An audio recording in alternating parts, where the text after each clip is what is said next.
मैं डॉक्टर जूही आज के क्लास में आप लोगों का स्वागत करती हूं। तो आज का जो हमारा टॉपिक है वो है अक्षांश और देशांतर। मैं आप लोगों के लिए वर्ल्ड मैप का क्लास स्टार्ट करने वाली थी, लेकिन उस क्लास के बीच में मुझे समझ में आया कि बहुत सारे बच्चों को प्रॉब्लम हो जाती है कि अक्षांशीय देशांतरीय विस्तार क्या है। बहुत सारे बच्चों का क्वेश्चन भी आते रहता है कि मैम अक्षांशीय देशांतरीय विस्तार समझ में नहीं आ रहा है, इसके बारे में बताइए। तो अक्षांशीय देशांतरीय विस्तार को समझने के लिए हमें अक्षांश और देशांतर को समझना अत्यंत आवश्यक है, क्योंकि ये ज्योग्राफी का बेसिक पार्ट है। अगर आप इसको समझ लेते हैं तो बहुत सारे कॉन्सेप्ट आपके क्लियर हो जाते हैं। तो आज इस क्लास में हम अक्षांश और देशांतर को समझेंगे। और अगर आप इस चैनल पे नए हैं तो इस चैनल को ज़रूर सब्सक्राइब करें, क्योंकि आज से हमारा मैप वाला क्लास स्टार्ट होने वाला है और हम डेली कोशिश करेंगे कि आपके हर एक पार्ट को, जो वर्ल्ड के हर एक कंट्री को उठा करके आपको समझाने का प्रयास करें, उसको बताने का प्रयास करें। तो चलिए आज अक्षांश और देशांतर को पहले समझ लेते हैं। ठीक है, तो अक्षांश को ग्लोब के माध्यम से समझेंगे, क्योंकि ये ग्लोब भी काल्पनिक रेखा है। ये पृथ्वी का एक आकृति काल्पनिक रूप से बताने का प्रयास किया गया है। हमारे पृथ्वी का जो आकृति है वो किस आकृति में है? ज्योड आकृति में। और यहाँ पे हम वृत्ताकार आकृति में देखते हैं, तो इसलिए कंफ्यूजन में मत रहिएगा। हमारे पृथ्वी का आकृति ज्योड है, लेकिन समझने के लिए हम लोग वृत्त का प्रयोग करते हैं। तो पृथ्वी के बिल्कुल केंद्र में ये जो बिंदु को रखा गया है, इसी को बोलते हैं अक्षांश। और इसी के सहारे जो रेखा खींची जाती है उसको बोला जाता है अक्षांश रेखा। अक्षांश ये वृत्ताकार होता है, बिल्कुल गोल। ये आप एक पेज पे देख रहे हैं इसलिए आपको इस आकृति में दिख रहा है, लेकिन ये बिल्कुल गोलाकार अगर खींचा जाए तो ये भी वृत्ताकार ही होता है, इसलिए इसको वृत्त बोलते हैं, अक्षांशीय वृत्त। ठीक है, ये 360 डिग्री होता है, अक्षांशीय वृत्त इसको बोलते हैं, अक्षांशीय वृत्त। और ये कितने डिग्री का होता है? मध्य का जो वृत्त होता है वो कितने डिग्री का होता है? 0 डिग्री। और ये मध्य में होने के कारण इसका नाम भी रखा गया भूमध्य रेखा। क्या रखा गया? भूमध्य रेखा। इसी को बोलते हैं विषुवतीय रेखा, विषुवतीय रेखा। ठीक है, और इसी के सहारे जो समानांतर रेखाएं खींची जाती हैं उसको क्या बोला जाता है? अक्षांशीय रेखा। तो 0 डिग्री से नॉर्थ तक 90 डिग्री नॉर्थ अक्षांश होता है और 90 डिग्री साउथ अक्षांश होता है। ठीक है, तो साउथ में भी इसी प्रकार रेखाएं समानांतर रूप में खींची जाती हैं। ये रेखाएं जो होती हैं काल्पनिक रेखा होता है आपको समझने के लिए। तो ये रेखाएं कितनी होती हैं? आप लोग अगर देखें, समझें तो कितनी रेखाएं होती हैं अक्षांशीय रेखा? तो अक्षांश को अगर देखें तो 0 डिग्री से नॉर्थ 90 डिग्री और 0 डिग्री से साउथ 90 डिग्री, तो 90 90 180 और 0 डिग्री 181 अक्षांश हो गए, 181 अक्षांश हो गए। ठीक है, अब अक्षांशीय रेखा भी क्या 181 होते हैं?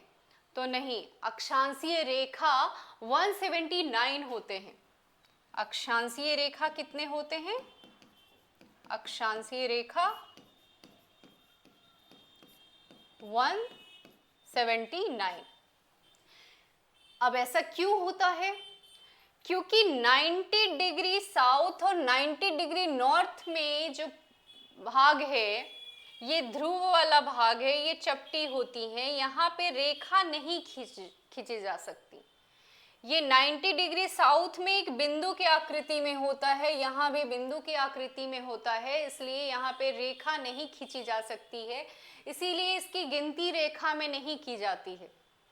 इसे अक्षांश ही बोल सकते हैं, 90 डिग्री अक्षांश, 90 डिग्री नॉर्थ, 90 डिग्री साउथ अक्षांश, लेकिन इसे अक्षांश रेखा नहीं बोलेंगे। अक्षांश रेखा की बात आती है तो इन दोनों को माइनस कर दिया जाता है। जैसे ही अक्षांशीय रेखा की बात आती है तो 90 डिग्री नॉर्थ और 90 डिग्री साउथ को माइनस कर दिया जाता है। तो 181 में 2 को माइनस कर देंगे तो कितना होगा, 179 अक्षांशीय रेखा होगा। ठीक है, तो इस प्रकार से आपके अक्षांशीय रेखा पता चल गया। अब ये अक्षांशीय रेखा क्यों खींची जाती है, ये भी क्वेश्चन आता है। ये अक्षांशीय रेखा खींचने का कारण ये है कि किसी भी प्रदेश का जो जलवायु है उसे जानने के लिए यही अक्षांश हमें सहायक होता है। अगर ये अक्षांश को हम जान लेंगे तो हमें समझ में आ जाएगा कि कौन से जगह में कौन सी जलवायु पाई जाती है। हमारे भारत की जलवायु क्या है, तो उष्ण कटिबंधीय मानसूनी जलवायु है, क्योंकि वो उष्ण कटिबंध में पाया जाता है। हमारा भारत कहाँ पे स्थित है, उष्ण कटिबंध में, इसीलिए उसे उष्ण कटिबंधीय जलवायु कहते हैं। अब आप ये भी देखते होंगे ज्योग्राफी को पढ़ने के क्रम में 23.5 डिग्री कर्क रेखा, 23.5 डिग्री साउथ मकर रेखा, तो वो क्या है उसको समझने के लिए भी हम यहाँ पे समझेंगे।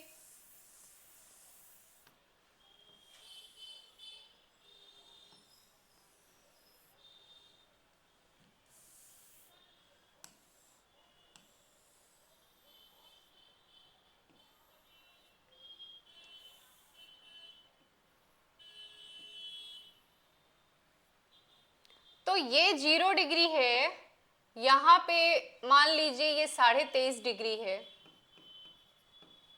कर्क रेखा,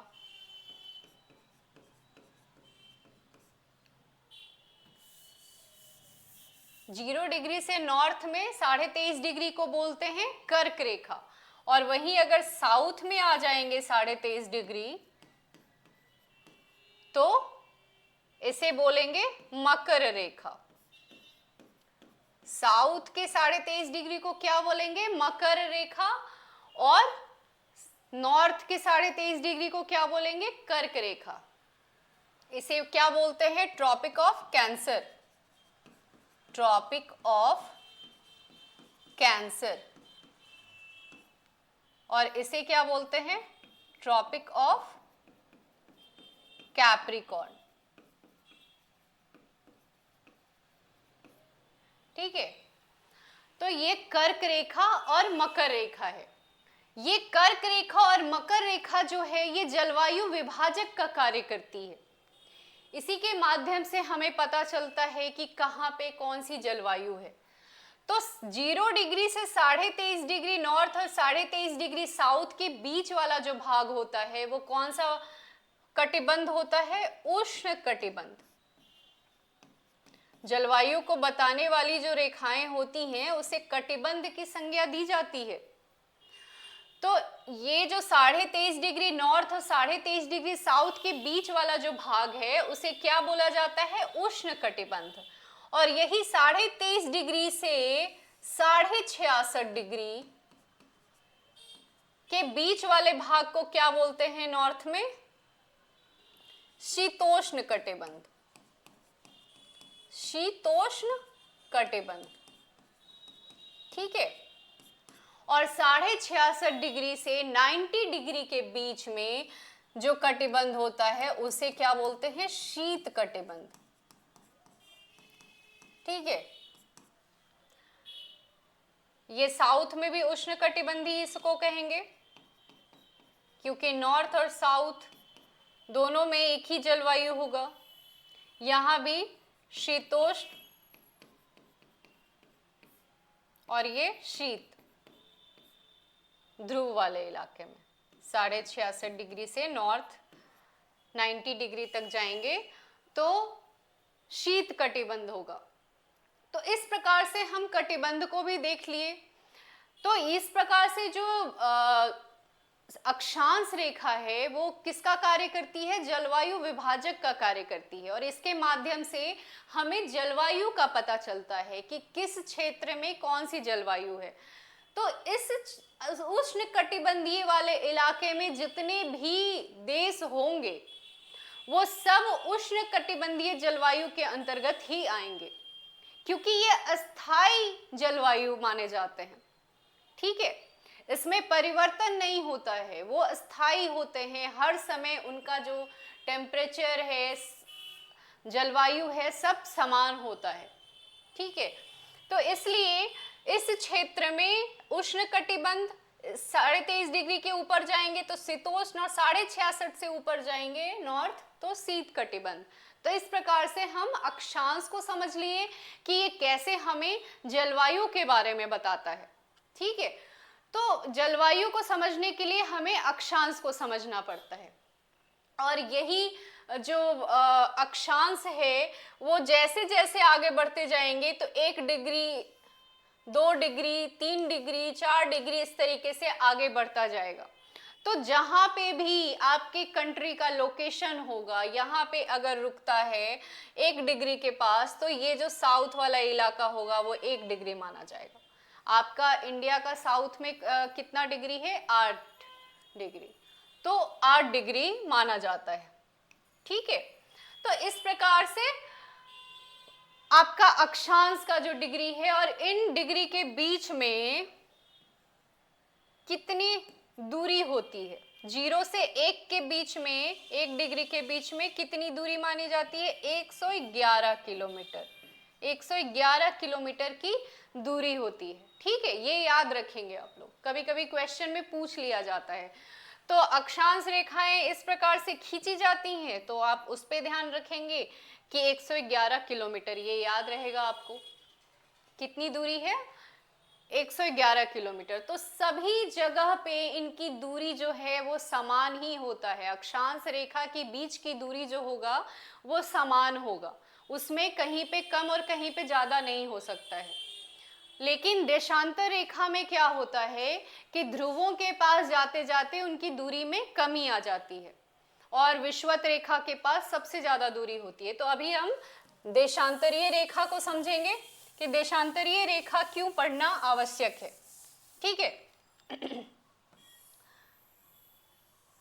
तो देशांतर रेखा इस प्रकार से खींची जाती है। ये 0 डिग्री, इसे देशांतर रेखा को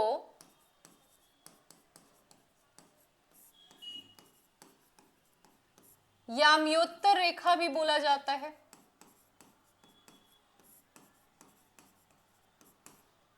मेरिडियन।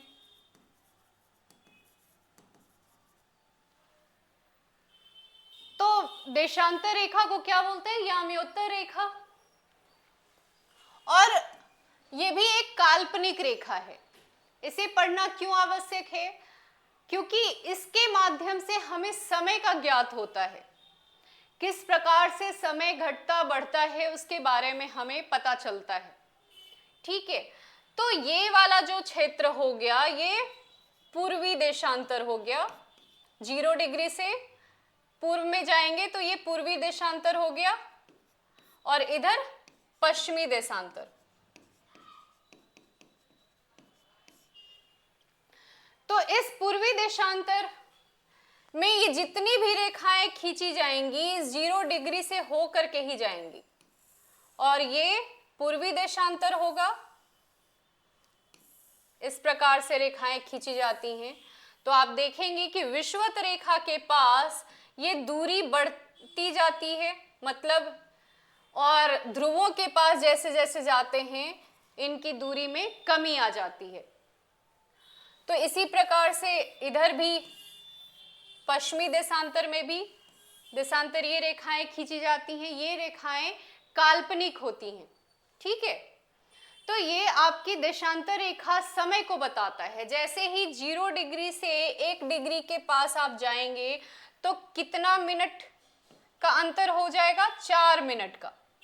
तो पूर्वी देशांतर की तरफ अगर जाएंगे तो 4 मिनट प्लस हो जाएगा और इधर 4 मिनट माइनस हो जाएगा। पश्चिमी देशांतर की तरफ अगर जाता है कोई आदमी इस 0 डिग्री के पश्चिम में तो 4 मिनट घटता चला जाएगा और जैसे ही ये पूर्व की तरफ आगे बढ़ेगा तो उसका क्या होगा, 4 मिनट प्लस होता चला जाएगा। तो इस प्रकार से समय का आप ज्ञात कर सकते हैं।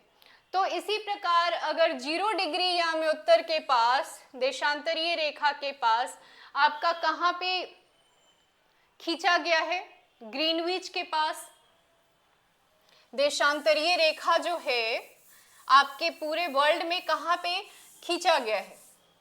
आप वर्ल्ड का मैप देख लें,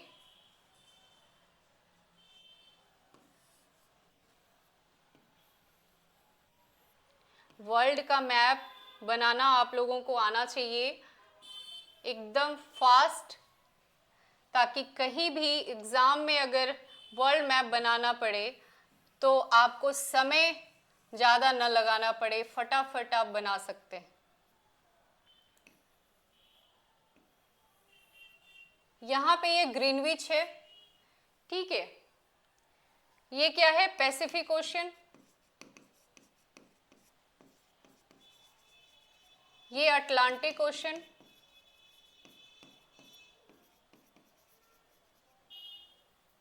ये इंडियन ओशन,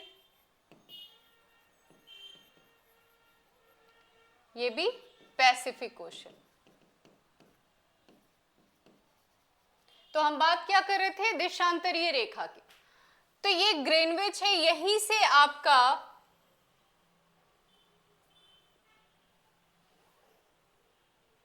क्या है, 0 डिग्री खींचा गया है।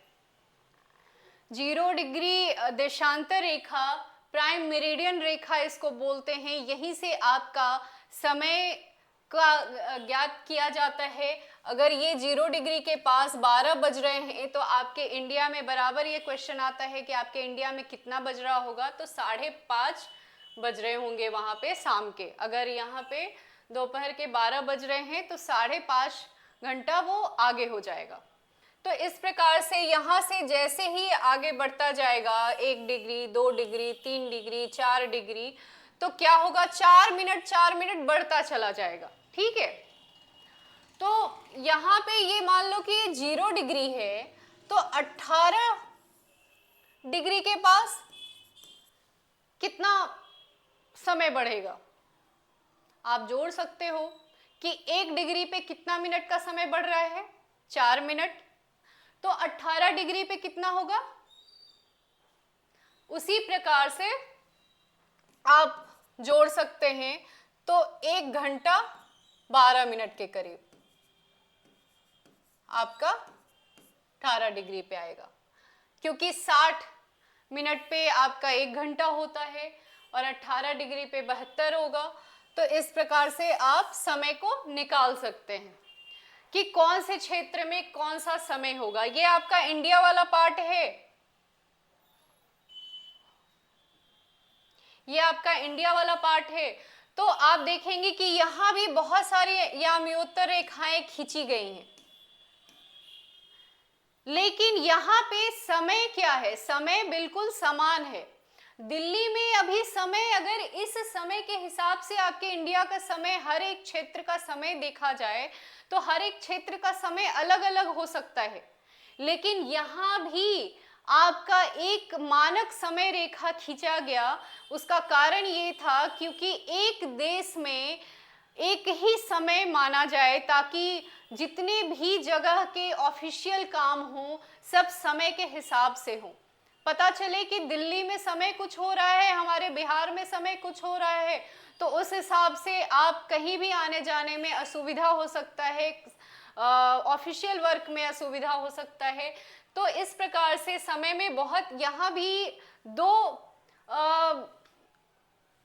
जो रेखा है उसकी मांग की जा रही है, मानक समय रेखा की मांग की जा रही है, 2 मानक समय रेखा की। इसका कारण ये है कि गुजरात में समय जैसे ही सूर्य उदय होता है वो 2 घंटे पीछे उदय होता है, क्योंकि अरुणाचल प्रदेश पूर्व में है, इसलिए यहाँ पे 6 बजे अगर सूर्योदय हो रहा है तो यहाँ गुजरात में कितना बजे सूर्योदय होगा? 8 बजे। 2 घंटे पीछे होता है। तो इससे प्रॉब्लम ये होता है कि अरुणाचल प्रदेश में शाम में बहुत लेट तक लोग जो ऑफिशियल वर्क हैं 10 बजे उन लोगों का दोपहर हो जाता है और रात में उन लोगों का समय ख़त्म होता है, इसलिए उन लोगों का ऑफिशियल जो टाइमिंग दिया गया है उसमें बहुत ज़्यादा प्रॉब्लम हो रहा है। इसलिए यहाँ पे 2 मानक समय रेखा की मांग की जा रही है, लेकिन अभी तक इस पे कोई काम नहीं किया गया है। लेकिन अभी एक ही मानक समय रेखा आपकी बताई गई है, वो क्या है? 82.5 डिग्री। और उसी 82.5 डिग्री मानक समय रेखा को ही एक समय माना गया, उसी समय के हिसाब से पूरे इंडिया में समय को मान लिया गया। तो इसी आधार पे समय को ज्ञात किया जाता है, देशांतरीय रेखा के माध्यम से समय को ज्ञात किया जाता है कि किस प्रकार से समय आप निकाल सकते हैं। तो आपको मेरे हिसाब से आपको अक्षांश और देशांतर के बारे में समझ में आ गया होगा कि कैसे इसके माध्यम से हम समय को, जलवायु को समझ सकते हैं, कैसे अक्षांशीय देशांतरीय विस्तार को समझ सकते हैं। तो ये आप कल से हम वर्ल्ड मैप का क्लास स्टार्ट करेंगे और कोशिश करेंगे कि आपका ये क्लास डेली करें और जल्दी वर्ल्ड मैप का क्लास को ओवर करें। तो आप मेरे चैनल पे बने रहें, और अगर ज्योग्राफी में आप अच्छा स्कोर करना चाहते हैं तो आप मेरे चैनल को ज़रूर सब्सक्राइब करें। चलिए, धन्यवाद।